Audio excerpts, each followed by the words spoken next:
नमस्कार, आप सब देख रहल छे न्यूज 18 बिहार झारखंड। हम छे यहाँ के साथ कोमल झा। आई बात करब तमिलनाडु के राजनीति के, जतऽ से शुरू भेल एगो मूवमेंट दिल्ली तक में सियासी हलचल मचा रहल छे। ओना तो तमिलनाडु में सुपरस्टार विजय के जीत के बाद टीवी के पिछला दिनों काफी चर्चा में छले है, लेकिन एखन बीता किछ दिन से ओतऽ चर्चा के अन्नामलई के भ रहल छे। दरअसल बीजेपी से अलग होबा के कुछ दिन बाद अन्नामलई अपन नव पॉलिटिकल मूवमेंट के शुरुआत केलैथ।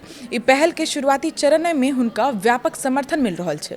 आंदोलन के लॉन्च होबा के किछ घंटा के भीतर सदस्य के संख्या 15 लाख से ज्यादा भ गेलै, जैसे तमिलनाडु के राजनीति में एकरा एगो पैघ घटनाक्रम मानल जा रहल छे। अन्नामलई जे छे ओ 5 जून के बीजेपी से औपचारिक रूप से अपन नाता तोड़ लेलैथ। एके बाद वो अपन नया राजनीतिक यात्रा के घोषणा केलखिन, ओकर नाम रखलखिन वी द लीडर। ई कैंपेन के शुरुआत केलैथ। ई जे पहल छे वो एपीजे अब्दुल कलाम के विचार से प्रेरित बतायल जा रहल छे। एकर संचालन APJ Abdul Kalam centre for ethics and politics के तहत कैल जा रहल छे।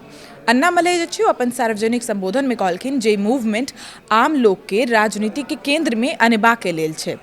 ओ साथे कहलखिन जे कोयम्बटूर में एगो प्रशिक्षण आ शोध संस्थान के सेहो स्थापना कैल जेतै, जे राजनीति, नेतृत्व आ सार्वजनिक नीति पर अध्ययन आ प्रशिक्षण जे छै इस संस्था के जरिए लोग सबके देल जेतै। वी द लीडर्स मूवमेंट के वेबसाइट के अगर मानू तो हजारों स्वयंसेवक शिक्षा, स्वास्थ्य, पर्यावरण आ युवा नेतृत्व जेहन क्षेत्र में काम करे वाला लोग सब ई मूवमेंट से जुड़ रहल छथिन आ संगठन जमीनी स्तर पर बदलाव आने ला स्थानीय लोग सबके अपना साथ जोड़ रहल छै आ ओकरा बढ़ावा दऽ रहल छै।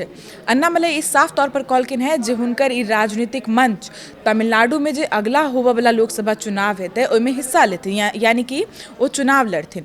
ओ साथे कहलखिन जे हुनकर उद्देश्य केवल चुनावे लड़नाइ नहीं छै, बल्कि एहन राजनीतिक नेतृत्व के तैयार केनाइ छै जे पारंपरिक राजनीतिक ढांचा के बजाय आम नागरिक के आकांक्षा सबके प्रतिनिधित्व करे। हुनकर कहनाम छै जे 6 साल पहले राजनीति में आबऽ के हुनकर मकसद तमिलनाडु में सकारात्मक बदलाव आनेबा के रहे और ई जे नया आंदोलन छै ई उहे लक्ष्य के आगा बढ़ेते। यानी कि अगर ई देखल जाए तो अन्नामलई जो छथिन वो पारंपरिक राजनीति से कनी अलग हट के अपना आप के युवा से जुड़ रहल छथिन। हुनकर अगर ई मूवमेंट के बात करूँ तो अहू में ज्यादा से ज्यादा जे छै वो युवाए छथिन। हुनकर जे टीम छै जे काज कर रहल छै ओहू में ज्यादा से ज्यादा संख्या युवा वर्ग के छै। एकर अलावा टीवी के कटहरा पर ओहो जे अपन प्रमोशनल एक्टिविटीज छथिन ओ सोशल मीडिया पर ज़्यादा निर्भर छथिन, यानी सोशल मीडिया पर अपन एक्टिविटी ज़्यादा कऽ रहल छथिन। आ सबके पता छै जे युवा वर्ग जे छै ओ बेसी से बेसी सोशल मीडिया पर एक्टिव होइ छै। ओही के जरिया युवा वर्ग के ई आंदोलन से जोड़बाक प्रयास भऽ रहल छै। यानी अगर ई देखल जाओ तो चुनाव से पहले अन्नामलई जे नया वोटर वर्ग जे छै जेन जी ओकरा अपन समर्थन में अनेबाक प्रयास कऽ रहल छथिन। बात अगर अन्नामलई के करूँ तो साल 2020 तक वो आईपीएस छलखिन है, लेकिन साल 2020 में वो आईपीएस के नौकरी छोड़ कर बीजेपी में शामिल भेल छलखिन। अब पार्टी में आबऽ के किछे हफ्ता के बाद हुनका पार्टी के राज्य उपाध्यक्ष बना देल गेल रहे। एकर 1 साल के भीतर मात्र 37 साल के उम्र में हुनका तमिलनाडु बीजेपी के कमान सौंप देलकै। हुनकर नेतृत्व में बीजेपी राज्य में अपन राजनीतिक मौजूदगी बढ़ेबाक कोशिश तो बहुत केलकै, लेकिन ई बहुत ज्यादा कारगर साबित नहीं भेलै।